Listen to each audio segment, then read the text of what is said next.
Go ahead. A quick follow-up to that. What are those Americans supposed to do on September 1st? We have been reaching out, in touch with every single American who has reached out to us and we have contact for via phone, email, text, WhatsApp. That will continue. That will continue. But our focus right now is on getting every single American who wants to leave out in advance of the 31st. Jen? Go ahead. Jen, given that you had intelligence about the attack, even as I understand it, down to the very gate, but weren't able to stop it, what hope do you have of thwarting further attacks that the President told us just now, and I quote, were inevitable? And if not, isn't the decision to stay potentially the wrong one, is my first question. I got a quick follow-up. Sure. Well, I would say first that General McKenzie spoke to this earlier today, our version of this question, which is a very good question. And what he conveyed clearly is that they are committed, our U.S. military is committed to continuing the mission despite the fact that there are daily risks and despite the fact that there are ongoing threats. That speaks to their courage, that speaks to their commitment and their service to this country.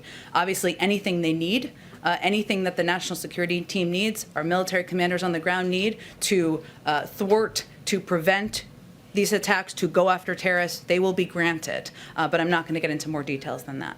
And just secondly, you mentioned earlier, I think in an answer to Caitlin, that there were other operations or methods of getting Americans to the airport, particularly given what's happened today. What will you do for the thousands or tens of thousands of Afghans with and without visa papers who were finding it impossible to get to the airport prior to the attacks today and who will now be presumably even more full of fear and confusion as to how they can possibly get out? What do you say to them? We are also in touch with many of them, and we are giving them clear instructions on where to meet, when to come to the airport, how they can get out and evacuated from the country. We are also mindful in providing security threats when warranted, as we did last night, to prevent a large gathering that would be a greater attraction to terrorist threats. But we are, for individuals who are eligible for our programs, whether they are SAV programs, P1, P2 programs, other vulnerable Afghans, we are continuing to work to get as many out as we can, and we will continue to work with our partners and allies to continue to get them out. Yeah. Go ahead. Can I follow up on that? It seems like right now Americans and Afghan allies still in Afghanistan are facing two choices. Either they stay where they are and risk being hunted down by the Taliban, or they try to get to the airport and risk being blown up by ISIS. How does this evacuation mission continue without evacuees risking their lives?